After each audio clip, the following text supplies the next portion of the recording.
আপনি বললেন যে আল্লাহ হলো ঈশ্বরের সবচাইতে সঠিক নাম। কুরআন বাদে অন্য কোনো ধর্মগ্রন্থে এটা কি উল্লেখ করা আছে?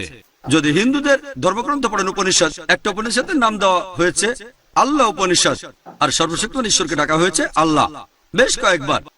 এই আল্লাহ শব্দটা গুরু নানক ঈশ্বরের কিছু বৈশিষ্ট্যের কথা বলেছেন, যেমন রহিম। এছাড়াও তিনি বলেছেন। আসসালামু আলাইকুম প্রিয় দর্শক, ডাক্তার জাকির নাকি একজন মুসলিম ভাই প্রশ্ন করলেন যে আল্লাহ শব্দের অর্থ কি, আল্লাহর নামটাই বা কেন রাখলে? তো কোরআন বাদে কি অন্য ধর্মে কি আল্লাহর নাম লেখা আছে? যেমন কোরআনে আল্লাহর নামে অনেক কিছুই লেখা আছে, তাহলে অন্য ধর্মে কি আল্লাহর নামে কিছু লেখা আছে, বা আল্লাহর নামটা কেন বা রাখলে? এই শুনে একটা জাকির নাকি কিন্তু সে ভাইটিকে খুবই সুন্দর উত্তর দিয়েছেন। তো এই ভিডিও সম্পূর্ণ দেখলে লাস্ট পর্যন্ত বুঝতে পারবেন। বিশেষ করে মুসলিম ভাইরা কিন্তু এই ভিডিওটা এড়িয়ে যাবেন না, খুব গুরুত্বপূর্ণ একটি কিন্তু ভিডিও। তো ডাক্তার জাকির নায়েক কিন্তু মাশাআল্লাহ খুবই সুন্দর উত্তর দিয়েছেন সেই মুসলিম ভাইটিকে। তো ভিডিওকে সম্পূর্ণ লাস্ট পর্যন্ত দেখার অনুরোধ রইল। বা আল্লাহর নামটা বা কেনই বা রাখলে, আর আল্লাহর শব্দের অর্থ কি, বা আল্লাহর নামটা কি অন্য ধর্মে লেখা আছে কিনা। তো চলুন ডাক্তার জাকির নায়েক কি উত্তর দিলে আমরা শুনে আসি। আসসালামু আলাইকুম, আমি রিয়াজ ওয়াদগাঁওকর, একজন ব্যবসায়ী। আপনি বললেন যে আল্লাহ হলো ঈশ্বরের সবচাইতে সঠিক নাম। কুরআন বাদে অন্য কোনো ধর্মগ্রন্থে এটা কি উল্লেখ করা আছে? ভাই, আপনি প্রশ্ন করলেন যে আমি আমার লেকচারে বলেছি যে আল্লাহ সুবহানাহু ওয়া তাআলা সর্বশক্তিমান ঈশ্বরের সঠিক নামটা হচ্ছে আল্লাহ। এই আল্লাহ নামটা অন্য কোনো ধর্মগ্রন্থে উল্লেখ আছে কি না। আপনারা দেখবেন যে বেশিরভাগ ধর্মগ্রন্থ যেখানে ঈশ্বরের কথা বলা হয়েছে, বেশিরভাগ ক্ষেত্রেই দেখা যায় যে সর্বশক্তিমান ঈশ্বরের একটা বৈশিষ্ট্য হচ্ছে আল্লাহ সুবহানাহু ওয়া তাআলা। যেমন আপনারা যদি বাইবেল পড়েন, সেখানে হিব্রু ভাষায় সর্বশক্তিমান ঈশ্বরকে বলা হয়েছে এলোহিম। হিম এটা দিয়ে সম্মান বোঝানো হয়, সেমেটিক ভাষার রীতি।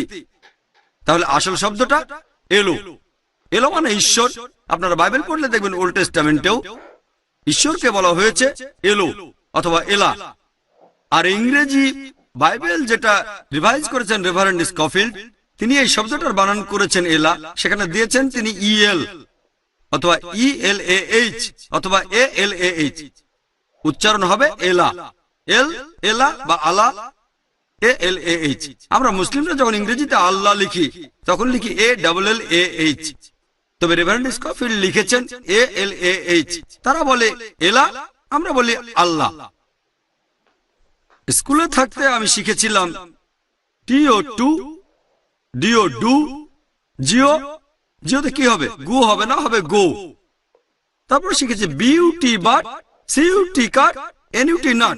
বিউটি পাট না, সেটা পুট। আমি ভাবলাম এটা আমার কোন ধরনের ভাষা, এখানে আমাকে বলতে হবে বিউটি বাট বুট না। আর যদি পরীক্ষায় পাশ করতে চাই তাহলে আমিও বলবো বিউটি বাট। জিও এটা গু না, হবে গো। এখন এটাই তাদের ভাষা। একইভাবে আমরা জানি সঠিক উচ্চারণটা হচ্ছে আল্লাহ। তারা বলে এলা, আমরা বলি আল্লাহ, সমস্যা নেই, সঠিক উচ্চারণটা হচ্ছে আল্লাহ। পরে স্কফিল্ড বুঝলেন তিনি যেটা করেছেন তাতে কোরআনের আরো কাছাকাছি এসে গেছে, এতে লোকজন আপত্তি জানাতে পারে, তাই পরের এডিশনে তিনি এটা বাদ দিয়ে দিলেন, এএলএইচ বাদ দেওয়া হলো। এখন স্কফিল্ডের ইংরেজি বাইবেলে শুধু পাবেন ইএল আর ইএলএএইচ, এএলএএইচ সেখানে নেই। তবে এত কিছুর পরও, তারপরও আলহামদুলিল্লাহ আল্লাহ সুবহানাহু ওয়া তাআলার দয়ায় প্রত্যেকটা বাইবেলে তারপরেও আল্লাহ শব্দটা এখনো রয়ে গেছে।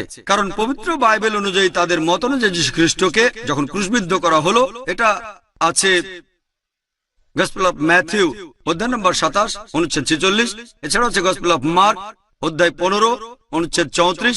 যিশুকে যখন ক্রুশবিদ্ধ করা হলো তিনি বলেছিলেন এল্লাই এল্লাই লামা সাবাক্তানি, যার অর্থ হে ঈশ্বর, হে ঈশ্বর, কেন তুমি আমাকে পরিত্যাগ করলে। এখন আমি খ্রিস্টানদের প্রশ্ন করি, এটার অর্থটা কি? এল্লাই এল্লাই লামা সাবাক্তানি, এটা একটা হিব্রু ধৃতি, তবে এটা সব বাইবেলে আছে। ইংরেজি বাইবেলেও হিব্রু ধৃতিটা আছে, তারপরে অনুবাদ করা হয়েছে এল্লাই এল্লাই লামা সাবাক্তানি, হে ঈশ্বর, কেন আমাকে পরিত্যাগ করলে। কিছু লোক বলে ঈশ্বরের নাম হলো জোভা।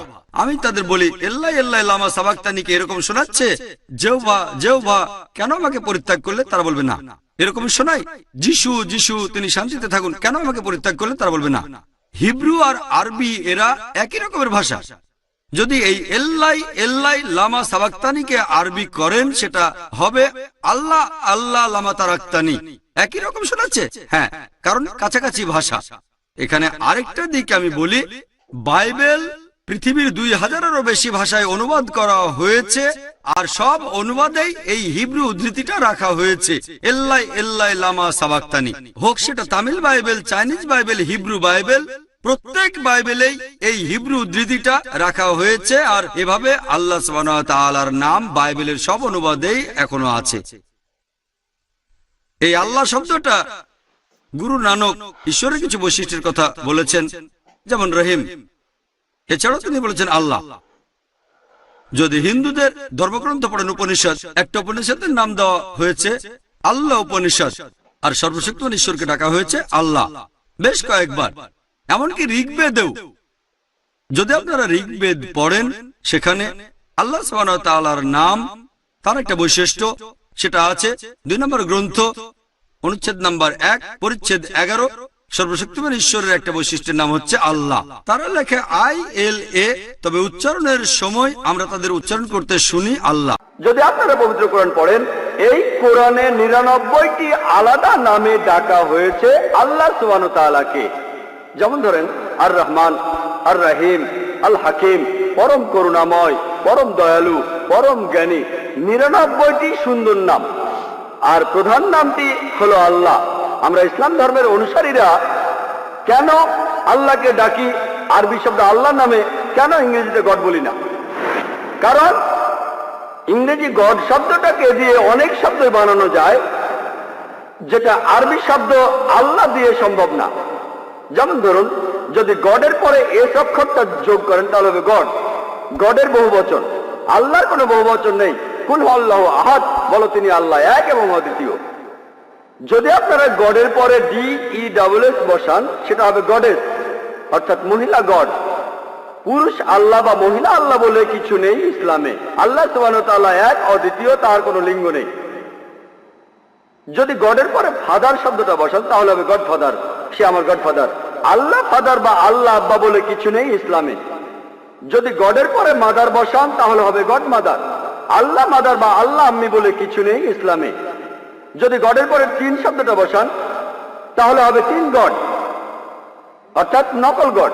3 আল্লাহ বলে কিছু নেই ইসলামে। আর এই কারণে আমরা মুসলমানরা ঈশ্বরকে আল্লাহ বলে ডাকি, আরবিতে আল্লাহ বলে ডাকি, ইংরেজিতে গড বলে ডাকি না। কিন্তু কোন মুসলিম যখন অমুসলিম কারোর সাথে কথা বলে, সেই লোক হয়তো ইসলামের আল্লাহ সুবহানাহু ওয়া তাআলা সম্পর্কে কিছু জানে না, তাকে বোঝানোর জন্য আরবিতে আল্লাহ সুবহানাহু ওয়া তাআলা না বলে যদি গড বলা হয়, আমি যেমন আজকের লেকচারে বলছি, এতে কোনো আপত্তি নেই। কিন্তু সবাইকে মনে করিয়ে দেই যে ইংরেজি গড শব্দটা আরবি শব্দ আল্লাহর সঠিক অনুবাদ নয়।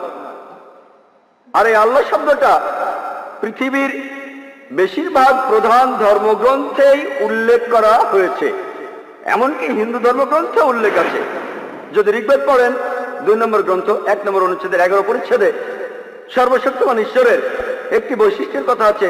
ঋগ্বেদের 2 নম্বর গ্রন্থ 1 অনুচ্ছেদের 11 পরিচ্ছেদে, সেটা হলো আল্লাহ।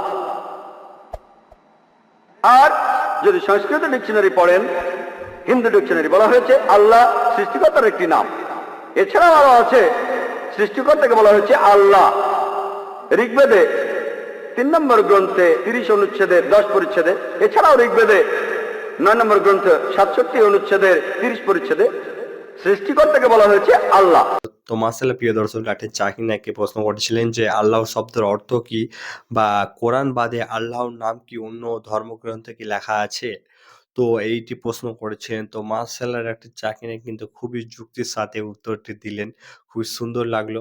তো এই ভিডিওটি আপনাদেরকে কেমন লাগলো অতি অবশ্যই বলবেন ডাক্তার জাকির নায়েকের উত্তরটি শুনে।